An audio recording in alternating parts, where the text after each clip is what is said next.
ونستعينه ونستغفره ونؤمن به ونتوكل عليه ونعوذ بالله من شرور أنفسنا ومن سيئات أعمالنا من يهده الله فلا مضل له ومن يضلله فلا هادي له ونشهد أن لا إله إلا الله وحده لا شريك له ونشهد أن سيدنا ومولانا محمدا عبده ورسوله صلى الله عليه وعلى آله وأصحابه وبارك وسلم تسليما كثيرا كثيرا أما بعد فأعوذ بالله من الشيطان الرجيم بسم الله الرحمن الرحيم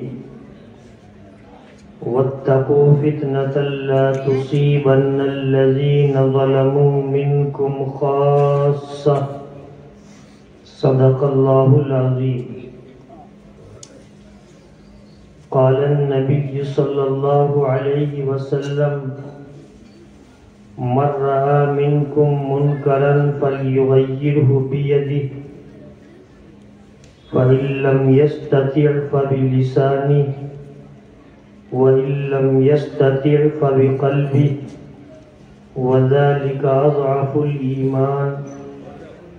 أو كما قال رسول الله صلى الله عليه وسلم. صدر محترم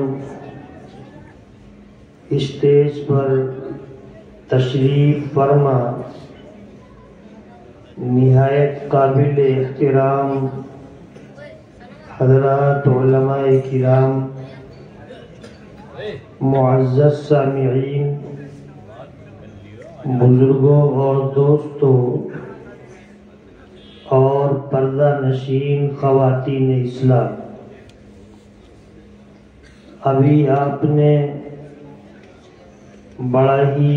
ولولہ انگیز، بلکہ میں کہوں سائق افغن، بڑا مفصل خطاب سماعت فرمایا، اور دوسرے اکابر اہل علم یہاں موجود ہیں،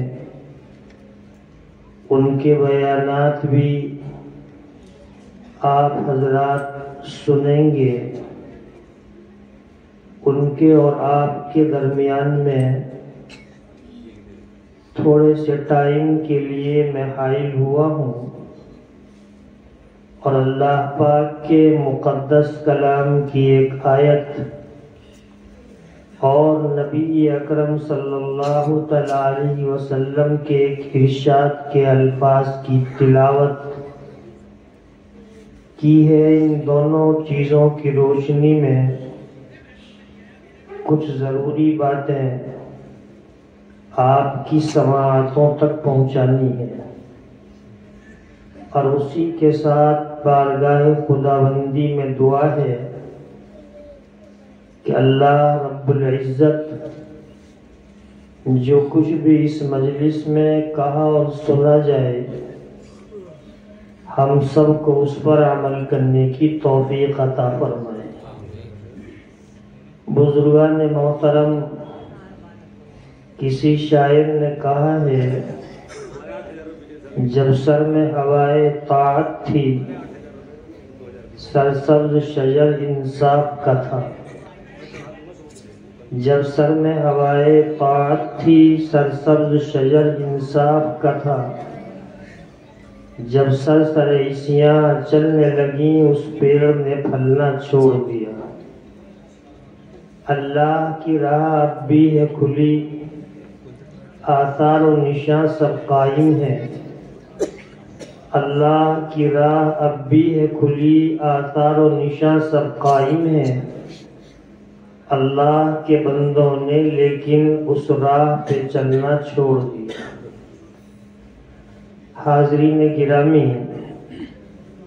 اللہ تعالیٰ کی سنت یہ ہے کہ اس نے اپنے بندوں کو پیدا کیا اور ان کے لیے جسمانی اور روحانی ہر طرح کی ضروریات کا تکفل بھی کیا۔ جسمانی اعتبار سے انسان کو جن چیزوں کی ضرورت ہو سکتی ہے اس نے کائنات میں وہ تمام چیزیں پیدا کی۔ روحانی اعتبار سے انسان کو دین، شریعت، پیغمبروں کی تعلیم، اللہ کی کتاب، ان کی ضرورت پڑتی ہے، اللہ نے اس کا بھی انتظام کیا اور اس نے اپنے فضل و کرم سے ہمیں اور آپ کو انسان بنا کر اشرف المخلوقات بنایا اور اپنے آخری پیغمبر جناب محمد مصطفیٰ صلی اللہ علیہ وسلم کے امتی ہونے کا اعزاز اور شرف بخشا۔ اللہ کے انعامات ہم انسانوں پر اور بطور خاص مسلمانوں پر اتنے ہیں جنہیں شمار نہیں کیا جا سکتا۔ اللہ تعالیٰ نے خود فرمایا ان تعدوا نعمت اللہ لا تحصوها، اگر تم اللہ کے انعامات کو گننے اور شمار کرنے لگو تو تم انہیں گنتی اور شمار میں لا نہیں سکتے۔ اللہ کے ان بے شمار انعامات کا یہ تقاضا ہے کہ ہم اس کی شکر آوری کریں، شکر بجا لائیں، اس کے احکامات کی پابندی کریں، اس کے رسول کی بات مانیں، اللہ کی کتاب کی تعلیمات پر اور اس کے ارشادات پر عمل کریں اور اپنی زندگی اللہ کی جو اللہ کا اس کے دین کا تقاضا ہے اس کے مطابق گزاریں۔ انسانی تاریخ اس بات کی شاہد اور گواہ ہے کہ جب لوگوں نے اللہ کی تعلیم کے مطابق زندگی گزاری اور اپنے رسولوں اور پیغمبروں کی بات مانی تو انہوں نے کامیابی حاصل کی، اور جن لوگوں نے، جن اقوام نے، جن قبائل نے خدا کی نافرمانی کی، پیغمبروں کی تعلیمات سے سرتابی کی، تو وہ لوگ دنیا میں رسوا ہوئے، ذلیل ہوئے، اور اللہ کے غضب نے ان لوگوں کو اپنی لپیٹ میں لے لیا۔ اللہ تعالی نے قرآن کریم میں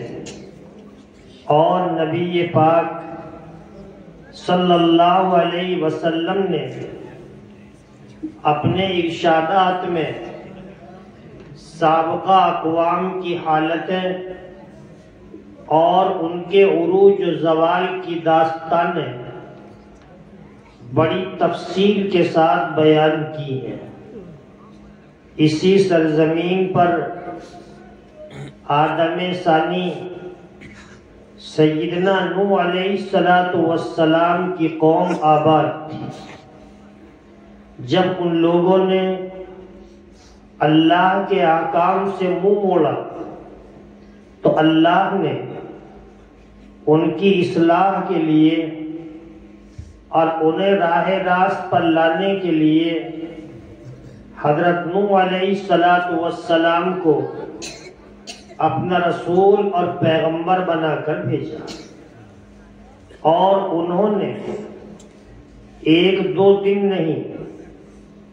دو چار مہینے نہیں، دو چار سال نہیں، پورے 950 سال قوم کے درمیان رہ کر ان کو اللہ کا پیغام پہنچایا، لیکن ان لوگوں نے بات ماننی نہیں تھی، نہیں مانی۔ بالآخر حضرت نوح علیہ السلام نے اللہ کی بارگاہ میں اپنا مدعا رکھا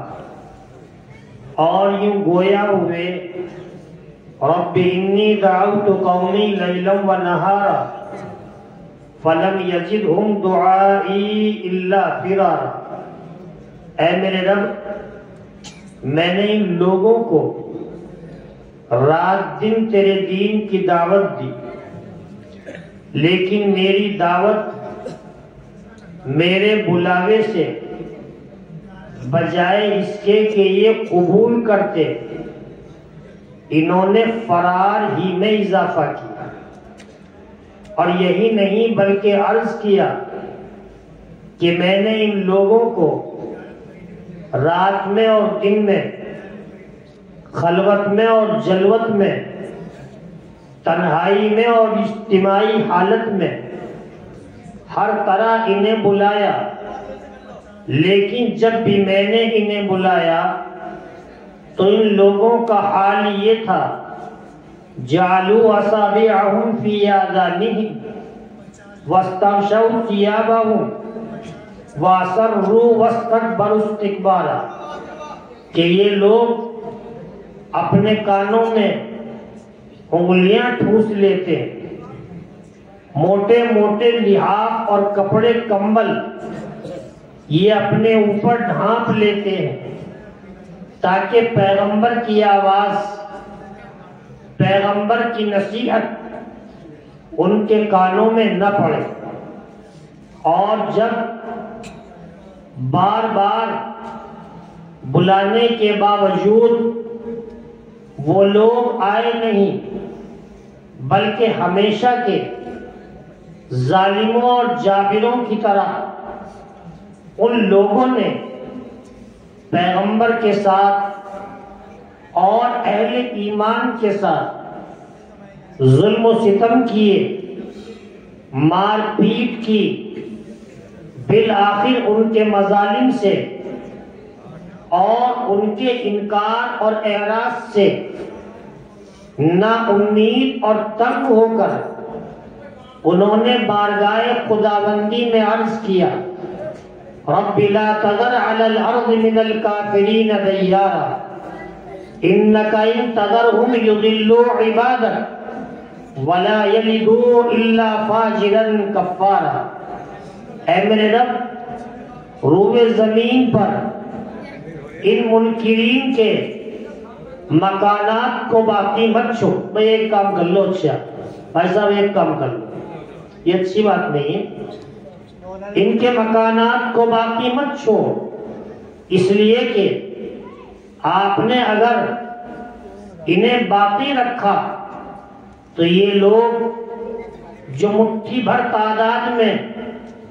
جن کی تعداد کو انگلیوں پر گنا جا سکتا ہے،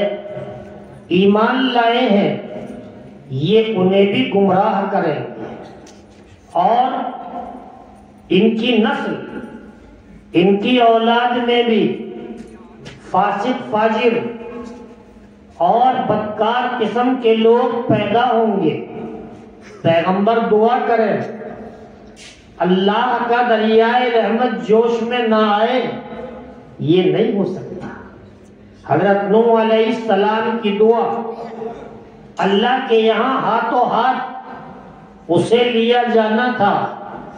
حکم دے دیا گیا کہ نوح اپنے اور اہل ایمان کے بچاؤ کے لیے ایک لمبی چوڑی کئی منزلہ کشتی یعنی بحری جہاز بنا لو، جسے بنا لیا گیا۔ اور اس کے بعد کیا ہوا؟ تاریخ بتاتی ہے، قرآن کی آیات صاف اعلان کرتی ہیں،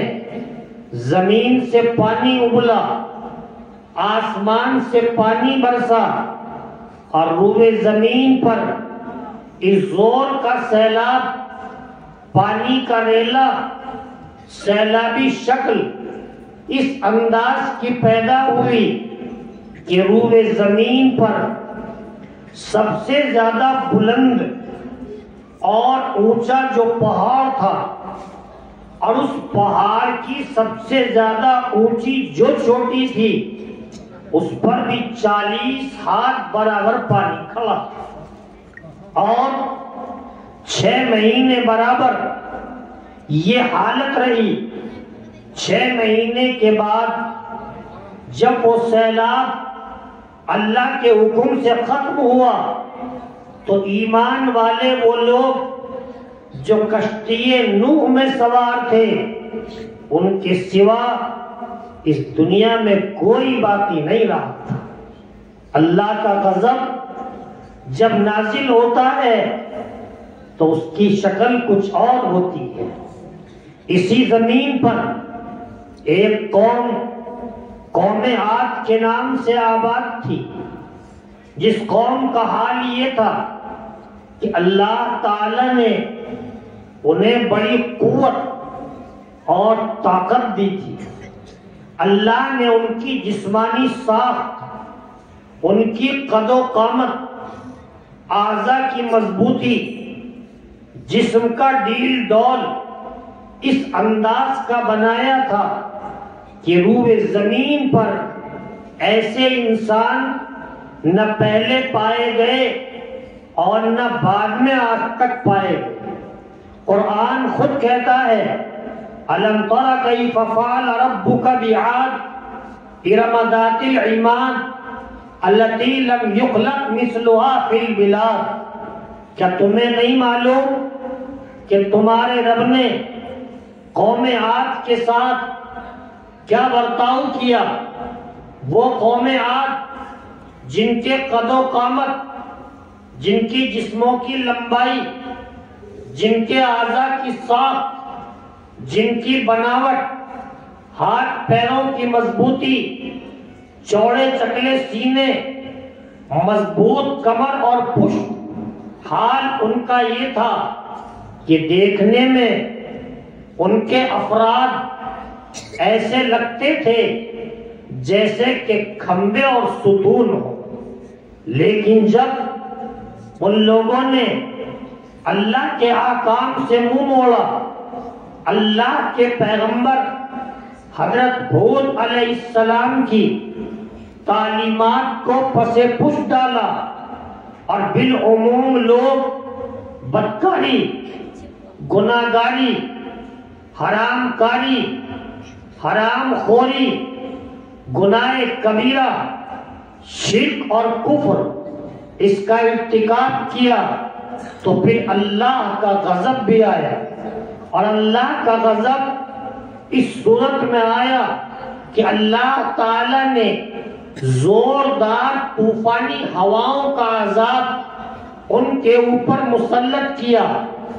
اور ہواؤں کا وہ طوفان، تیز و تند آندیاں، گھنٹے 2 گھنٹے نہیں، 1-8 دن نہیں، بلکہ پورے 7 رات 8 دن برابر زوردار طوفانی آندیاں چلی، اور ان آندیوں کے جھونکوں نے، تیز و تند ہواؤں نے ان ڈیل ڈول رکھنے والے طاقتور لوگوں کو اپنی لپیٹ میں لیا۔ آندیوں کے جھونکے مضبوط جسم والے لوگوں کو اپنی لپیٹ میں لیتے تھے، اور فضائے آسمانی میں اوپر لے جا کر زمین پر پٹک پٹک کر انہیں مار دیا کرتے تھے۔ جب ہواؤں کے جھونکے ان انسانوں کو جن میں طاقت بے پناہ تھی، جن کے جسم بڑے مضبوط تھے، جن کے قد بڑے لمبے لمبے تھے، جن کے سینے چکڑے چولے چکلے تھے، جو بڑے طاقتور تھے، ان لوگوں کو جب وہ ہوائیں آسمانی فضا میں لے جاتی اور زمین پر پٹک کر مارتی، سر پھٹ جاتے تھے، بھیجے بکھر جاتے تھے، ہڈیاں چور چور ہو جاتی تھیں، ہاتھ پیر ٹوٹ جاتے تھے۔ 7 رات 8 دن کے بعد جب وہ طوفان بلاخیر تھما، جب وہ آندیاں رکی، تو روئے زمین کا حال یہ تھا کہ زمین پر جگہ جگہ ان لوگوں کے لاشیں پڑے ہوئے تھے، ان کے لمبے تڑنگے جسم مردہ حالت میں اس حال کے اندر پڑے تھے کہ قرآن کہتا ہے کأنہم اعجاز نخل خاویہ، گویا کہ کھجور کے لمبے لمبے درخت جڑوں سے اکھلے پڑے ہوئے ہیں، اور اس طرح پوری قوم کو تباہ اور برباد کر دیا گیا۔ اسی روئے زمین پر ایک قوم سمود کے نام سے آباد تھی۔ ہجر نامی وادی میں وہ لوگ بسے ہوئے تھے۔ اس قوم کا حال یہ تھا کہ اللہ تعالی نے اس غیر تعلیم یافتہ دور میں، غیر ترقی یافتہ دور میں، جہاں تعلیمی ادارے نہیں تھے، تعلیم کا کوئی چرچا نہیں تھا، کوئی سہولیات نہیں تھی، مشینی دور نہیں تھا، لیکن اس زمانے میں وہ لوگ اللہ کی عطا سے ایسے ذہین ہوتے تھے، ایسے ماہر ہوتے تھے کہ اس زمانے میں اس قوم کے لوگ انجینئر ہوتے تھے، پہاڑوں کو تراش تراش کر اندر مکانات بنا لیا کرتے تھے۔ لیکن جب ان لوگوں نے اللہ کی نافرمانی کی، کفر اور شرک کیا، اللہ کے احکام سے منہ موڑا، خدا کی بغاوت کی، گناہوں کا ارتکاب کیا، ظلم اور گناہ میں حد سے آگے نکل کر طغیان اور سرکشی کی حدود میں داخل ہو گئے، تو ان پر بھی اللہ کا غضب آیا، اور خدا کا غضب اس انداز سے نازل ہوا کہ اللہ تعالی نے زمین میں ایک لرزہ، زمین میں ایک بھونچال، ایک جنبش جسے زلزلہ کہا جاتا ہے، زمین میں زلزلے کے جھٹکے آئے، اور اللہ کی طرف سے متعین ایک فرشتے نے زوردار آواز چنگھاڑ نکالی، جسے قرآن نے صیحہ کے الفاظ سے ذکر کیا ہے، جو ان کے کانوں کے پردوں کو چیرتی ہوئی ادھر سے ادھر نکل گئی، اور ساری قوم تباہ ہو گئی، اور کوئی ان کا نام لیوا آج دنیا کے اندر اس نسل کا موجود نہیں۔ اسی روئے زمین پر ایک قوم لوط کے نام سے آباد تھی۔ حضرت لوط علیہ السلام اللہ کے پیغمبر سیدنا حضرت ابراہیم علیہ السلام کے بھتیجے تھے۔ ان کی نبوت کا دائرہ ایک خطہ سرزمین میں محدود تھا، چند آبادیاں، چند شہر تک ان کا دعوت کا دائرہ تھا۔ ان لوگوں نے بھی کفر کیا، شرک کیا، معصیت کی،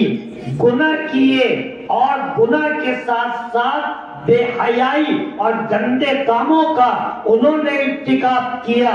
اللہ کا غضب آیا۔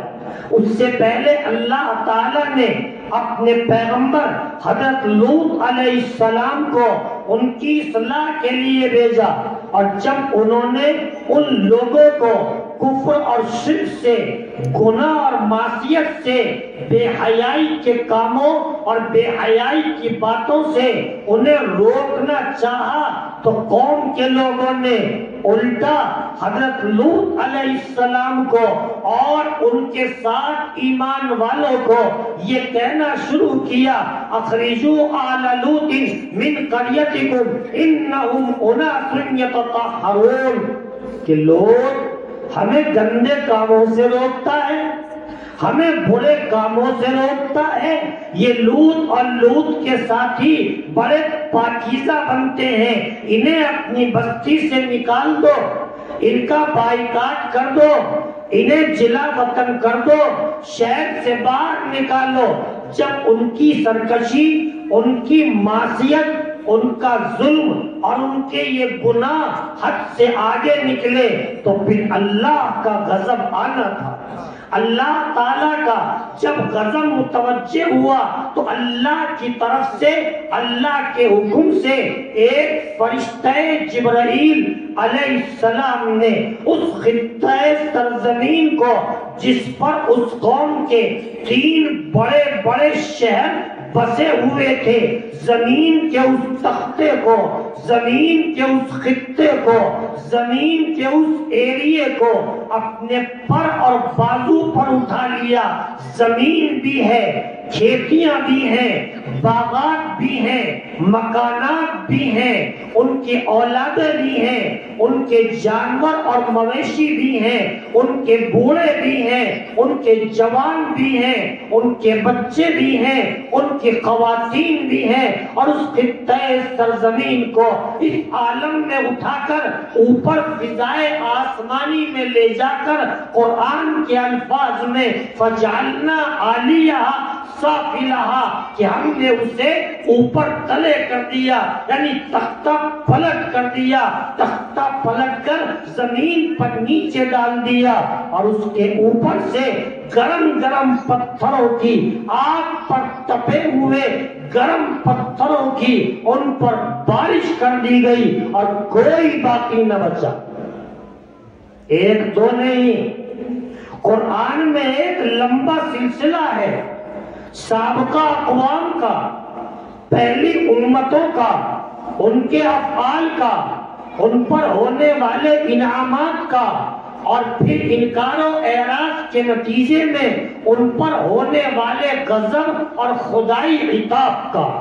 مجھے واقعات نہیں سنانے، مجھے آپ کو دعوت فکر دینی ہے۔ ہم اور آپ یہاں بیٹھ کر ذرا سوچ لیں اور غور کر لیں، ہم اپنی زندگی پر، اپنے ماحول پر، ہمارا گھر کا ماحول، گھر سے باہر کا ماحول، کنبے اور برادر کا ماحول، بستی اور آبادی کا ماحول، قصبوں اور شہروں کا ماحول ہمارا کیا ہے؟ آج ہمارا کون سی زندگی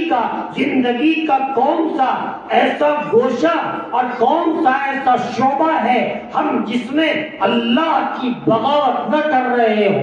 اگر ہم تجارت کرتے ہیں، زراعت کرتے ہیں، کاروبار کرتے ہیں، لین دین کرتے ہیں، شادی بیاہ کرتے ہیں، عقیقہ ولیمہ کرتے ہیں، ختنے وغیرہ کی رسومات کی ادائیگی کرتے ہیں، کون سا ایسا موقع ہے جس میں ہم اللہ کی اور اللہ کے رسول کی نافرمانی کا ارتکاب نہیں کرتے؟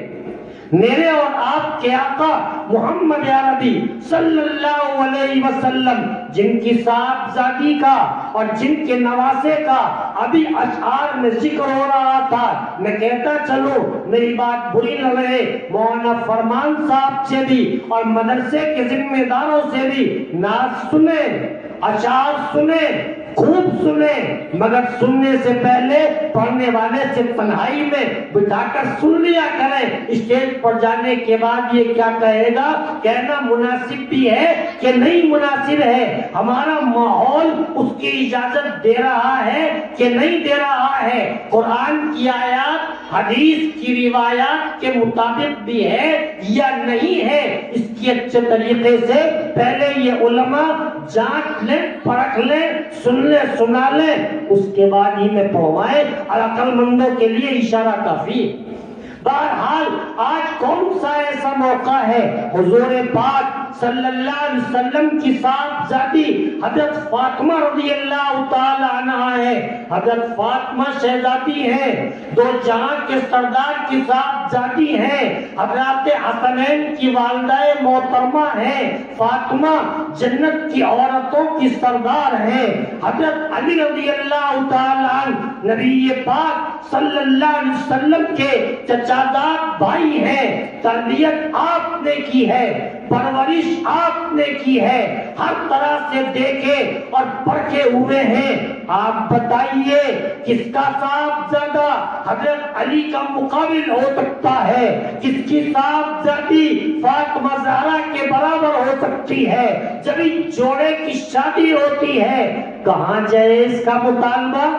کہاں دعوتوں کا انتظام، کہاں گاڑیوں کے مطالبے؟ اب تو 4 پہیے والی چاہیے، موٹے موٹے ٹائر والی چاہیے، ڈیزائر نہیں چاہیے، ریجیکٹ ہو چکی ہے، اب تو تھار چاہیے اور یہ چاہیے اور وہ چاہیے۔ میرے محترم بزرگوں اور دوستوں، ہم دعویٰ کرتے ہیں نبی پاک صلی اللہ علیہ وسلم کی غلامی کا، ہم دعویٰ کرتے ہیں آپ سے محبت کا، ہم دعویٰ کرتے ہیں آپ کے امتی ہونے کا۔ ہمارا عمل کیا ہے؟ نبی پاک علیہ السلام کے صحابی حضرت جابر بن عبداللہ رضی اللہ تعالی عنہ ہیں، نوجوان ہیں، صاحب حیثیت ہیں، صاحب جائیداد ہیں، صاحب باغات ہیں، تمام کمالات، تمام خوبیاں ایک نوشے اور دلہے میں جو ہونی چاہیے وہ تمام کی تمام موجود ہیں۔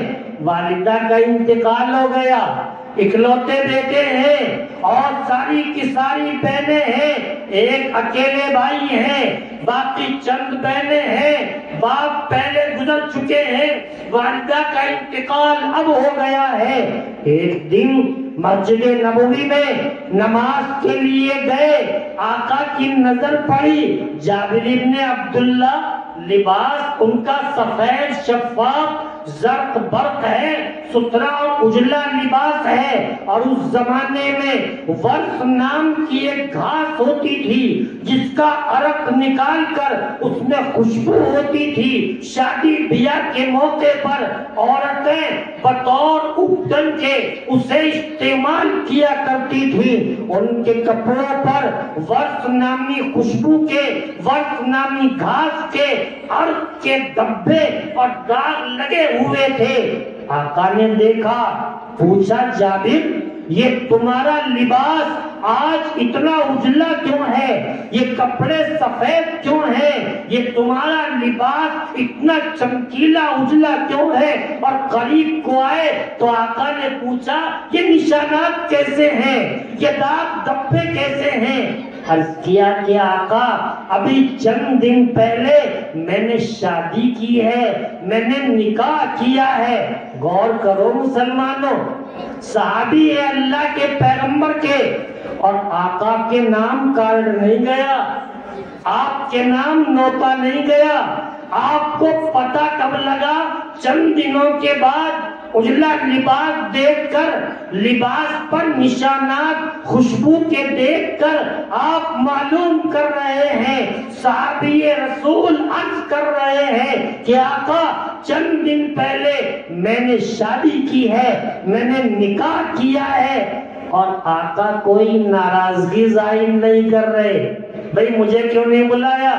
میرے نام کا کارڈ کیوں نہیں، میری دعوت کیوں نہیں، مجھے طلب کیوں نہیں کیا؟ آپ نے ایسا کوئی مطالبہ نہیں رکھا، کوئی شکایت نہیں رکھی۔ مسلمانوں، ہم اب اپنے نور نظر لگتے جگر کا نکاح کرنے کے لیے چلتے ہیں، ہزاروں کی تعداد میں کارڈ چھپا کر تقسیم کیے جاتے ہیں، واٹس ایپ کیے جاتے ہیں، پیغامات بھیجے جاتے ہیں۔ اللہ نے یہ دن دکھایا ہے، نور نظر کی شادی ہے، لگتے جگر کی شادی ہے، میں اپنوں کو بلانا ہے، پرایوں کو بلانا ہے، رشتہ داروں کو بلانا ہے، دوست و احباب کو بلانا ہے، ہر ایک کو راضی کرنا ہے، اور اگر کوئی نہ آئے اسے لایا جائے گا، اس کی خوشامدیں کی جائیں گی، ہاتھ جوڑے جائیں گے، پیر پکڑے جائیں گے، غلطیوں کی معافی مانگی جائے گی، پیروں میں ٹوپیاں ڈالی جائیں گی،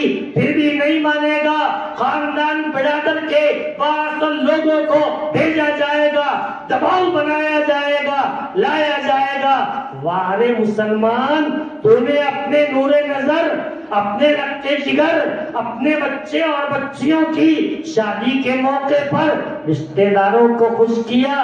دوستوں کو خوش کیا، احباب کو راضی کیا، پڑوسیوں کو راضی کیا، اپنوں کو راضی کیا، پرایوں کو راضی کیا، اور اگر ناراض کیا اللہ کو ناراض کیا، اللہ کے رسول کو ناراض کیا۔ حضرت جابر سے پوچھا یہ کپڑے کیسے، یہ نشانات کیسے؟ عرض کیا کہ آقا چند دن پہلے میں نے شادی کی ہے۔ تو آقا معلوم فرماتے ہیں جابر یہ بتاؤ کسی بیوہ مطلقہ سے یا کسی کنواری دوشیزہ سے تم نے شادی کی ہے؟ عرض کرنے لگے کہ آقا میں نے ایک بیوہ سے شادی کی ہے۔ کیوں؟ جابر صاحب حیثیت، جوان، بہادر، صاحب کمال، صاحب جائیداد، صاحب اموال، صاحب دولت، صاحب ثروت، نکاح کا نمبر آیا تو ایک بیوہ عورت سے شادی کی۔ آقا نے معلوم کیا اس کی وجہ کیا ہے۔ نوجوانوں، نوجوان بھائیوں، رجیٹی کے نوجوانوں، رجیٹی کے بڑے بوڑھوں، یہاں کے ذمہ داروں، یہاں کے سرپرستوں، یہاں کے محلے والوں، غور سے سنو۔ حضرت جابر رضی اللہ تعالیٰ عنہ آقا سے کیوں گویا ہوتے ہیں؟ فرماتے ہیں کہ آقا میری والدہ کا انتقال ہو گیا اور میرے چند بہنیں ہیں، چھوٹی عمر کی ہیں، امور خانہ داری سے ناواقف ہیں، نہ تجربے کار ہیں۔ اگر میں اپنی جوانی، اپنی خواہشات، جوانی کی لذتیں، جوانی کی خواہشات، نفسانی خواہشات پر عمل کرتے ہوئے ایک کنواری دوشیزہ کو اپنے نکاح میں لے آتا، میری بہنوں کی طرح وہ بھی نہ تجربے کار ہوتی، امور خانہ داری سے نہ واقف ہوتی، نہ سلیقہ مند ہوتی۔ اس لیے میں نے اپنے آقا کو، اپنے جذبات کو کنٹرول کیا، اپنی خواہشات کو قابو کیا، جوانی کی ترنگ کو میں نے کنٹرول کیا،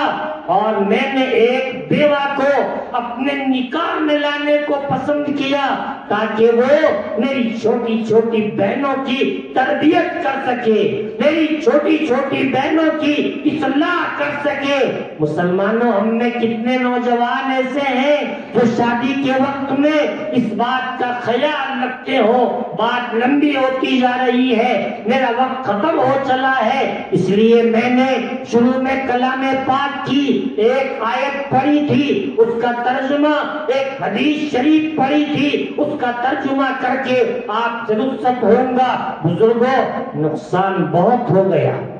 تباہی بہت ہو گئی، بگاڑ بہت، یہ ایک مثال ہے، ہماری زندگی کا یہ ایک شعبہ ہے، ورنہ گھر، باہر،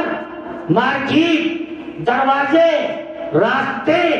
چوراہے، آج عالم یہ ہے، آپ غیروں کی بستی میں جاؤ، سرے شام کے بعد کوئی پھلوا نظر نہیں آئے گا، کوئی لڑکا، کوئی بچہ راستے میں نظر نہیں آئے گا، اور آپ کے محلوں میں، ہمارے محلوں میں، ہماری آبادیوں میں جاؤ، ان نوجوانوں کے لیے، ان بچوں کے لیے